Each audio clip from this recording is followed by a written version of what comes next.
Good morning to all. Ninth class. See your lesson number 2 अव्ययमाला कंठस्थीकरणार्थम for learning 5 श्लोक over. Now श्लोक number 6. See, प्रारभ्यतेन खलु विघ्नभयेन नीचैः प्रारभ्य विघ्नविहता विरमन्ति मध्याः विघ्नैः पुनः पुनरपि प्रतिहन्यमानाः प्रारब्धमुत्तमजना न परित्यजन्ति. सी अन्वय विघ्नभयेन खलु नीचैः कार्यं न प्रारभ्यते. हमारा जो समाज है तो इस समाज में 3 प्रकार के लोग होते हैं. एक उच्चस्थ लोग, दूसरे मध्यम वर्गीय और तीसरे है सबसे नीचे वाला जो स्तर कहा जाता है उसको बोलते हैं अधम लोग. तो ये 3 प्रकार के उच्च, मध्य और तीसरे जो होते हैं वो अधम. तो विघ्न भयेन ये नीचे ही बोले तो कार्य न करने वाले जो लोग होते हैं वो. तो विघ्न भयेन खलु नीचे ही कार्यम न प्रारभ्यते. तो उसमें ये जो 3 लोग हैं उसमें से जो उच्च पदस्थ है तो उनको बोलते हैं बेस्ट काइंड ऑफ पर्सन. जो मध्यम वर्गीय बोलते हैं वो है मिडिल क्लास. और जो आपका थर्ड काइंड है उसको बोलते हैं लोएस्ट काइंड ऑफ पर्सन. तो ये 3 प्रकार के लोग समाज में रहते हैं. तो उनमें के जो लोएस्ट काइंड ऑफ पर्सन हैं तो उनके बारे में बता रहे हैं कि विघ्न भयेन खलु नीचैः कार्यम न प्रारभ्यते. संकट के डर से वो जो लोएस्ट पर्सन लोग होते हैं तो वह कार्य की शुरुआत ही नहीं करते हैं. Lowest kind of people do not start a work being afraid of the obstacles, afraid of the difficulties. Second, कार्यं प्रारभ्य विघ्न विहताः भूत्वा मध्याः विरमन्ति. देखो, प्रारभ्य विघ्न विहता विरमन्ति मध्याः. कार्यं प्रारभ्य कार्य की शुरुआत करके विघ्न विहता जब उनके कार्य में कोई विघ्न आते हैं, कोई समस्या आती है, कोई प्रॉब्लम आता है तो वह मध्यम वर्गीय लोग होते हैं वो वहीं रुक जाते हैं.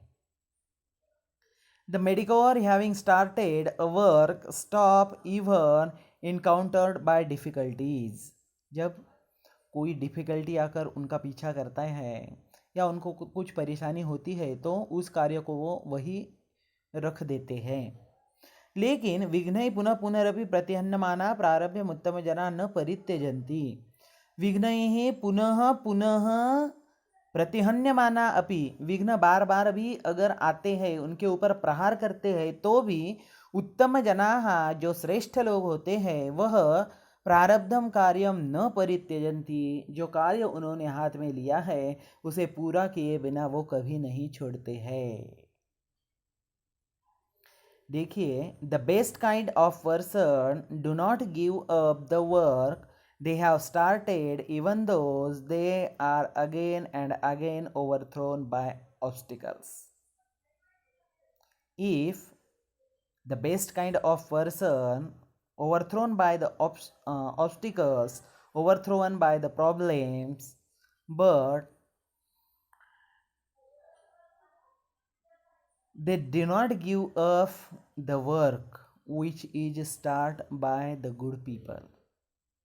अच्छे लोग जो होते हैं उनके द्वारा जो कोई कार्य की शुरुआत हो जाती है, जो कोई कार्य वो शुरू करते हैं तो उनके कितने भी विघ्न आते हैं, उसमें कितनी भी समस्याएं आती है तो भी वह अपना कार्य कभी नहीं छोड़ते हैं. देखिए, ये 6वां श्लोक है, श्लोक नंबर 6. 3 काइंड्स ऑफ पीपल, 3 प्रकार के लोग और कौन से लोग कितना कार्य करते हैं इसके बारे में आपको बताया गया है इस श्लोक में.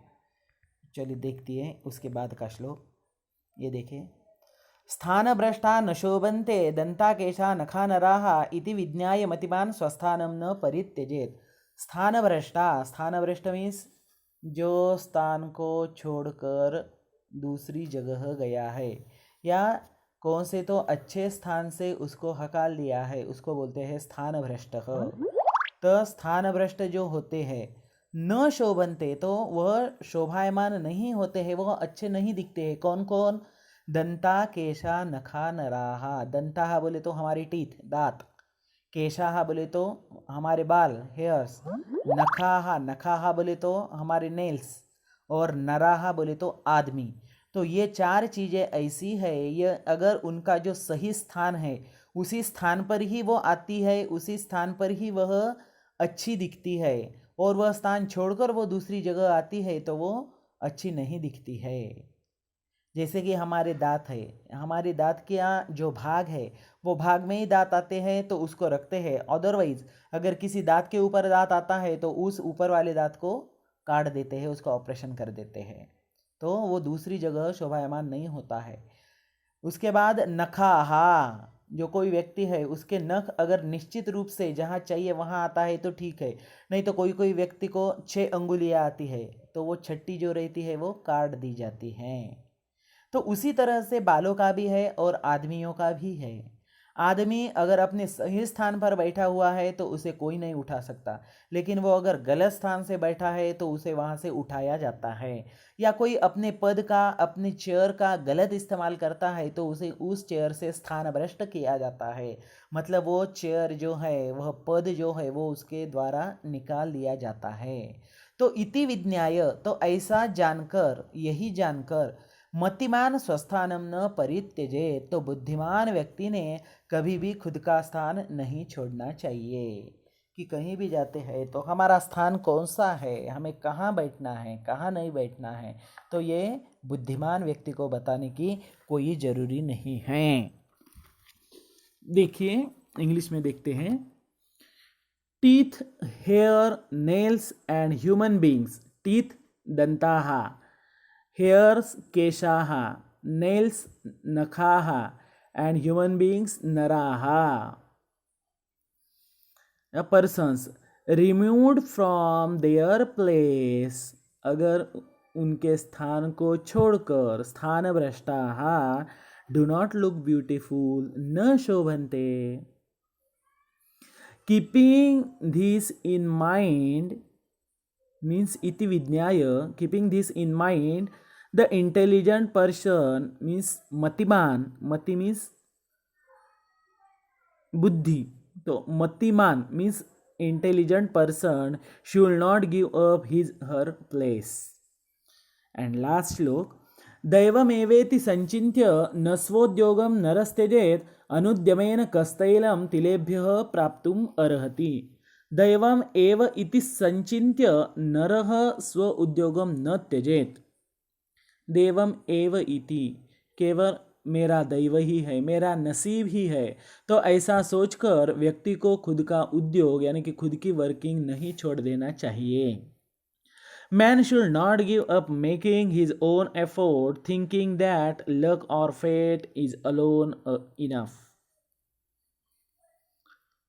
कि हमारा जो है, हमारा सब कुछ नसीब ही है, हमारे नसीब में ही नहीं है, तो ऐसी कुछ बातें बोलकर व्यक्ति को खुद का जॉब या खुद का वर्क नहीं छोड़ देना चाहिए। क्योंकि अनुद्यमेन तिलेभ्यः तैलम कह प्राप्तुम इच्छति, अगर आपके पास अगर तिल भी दिए हैं और आप सोचेंगे कि नहीं मुझे इसके ऊपर कुछ भी प्रयत्न नहीं करना है, तो उस तिलों से आपको तेल प्राप्त नहीं होगा। समझ लो कि दो व्यक्ति हैं, दोनों के पास 1 किलोग्राम तिल दिए हैं और बोला है कि आपको उसका तेल निकालकर उससे सब्जी बनानी है। मतलब एक टास्क दे दिए उनको कि 1 kg वो तिल दे दिए हैं उनको और बोला है कि इनका तेल निकालकर आपको इसकी सब्जी करना है। एक व्यक्ति जो कार्य करने वाला है वो तिल को घसेड़ेगा, उसको कुछ तो चूसेगा और उसका तेल निकालकर सब्जी बनाएगा। लेकिन दूसरा व्यक्ति ऐसा है, वो अगर कार्य ही नहीं करना चाहता है तो उसे तिलों में जो तेल मौजूद है वो अपने आप तो बाहर नहीं आएगा, उसको निकालने के लिए तो कुछ प्रयत्न आपको करने पड़ेंगे। तो ये निकालने के लिए भी जो प्रयत्न नहीं करेगा तो उसको तेल प्राप्त ही नहीं होगा। Who will be able to get the oil from sesame seeds without effort? कौन व्यक्ति ऐसा होगा कि बिना कार्य करते हुए तिलों से तेल प्राप्त करेगा? उसके लिए आपको कुछ ना कुछ तो कार्य करना ही पड़ेगा। तो कार्य करना इम्पॉर्टेंट है, ये यहाँ से आपको बता रहे हैं। तो देखिए श्लोक नंबर 6, 7, 8 ये 3 ही आपके रह गए थे सेकंड लेसन के। अगर इसमें आपको कुछ डाउट है तो आप मुझे डायरेक्टली कॉल करके पूछ सकते हैं। इसके बाद इसका संधि विग्रह भी आपको दिया जाएगा, आप उसका टेंशन ना लें, कोई प्रॉब्लम नहीं है। और इसके बावजूद श्लोक नंबर 1 से लेकर 8 तक भी अगर आपको कोई डाउट है तो आप मुझे डायरेक्टली पूछ सकते हैं। थैंक्स, धन्यवाद।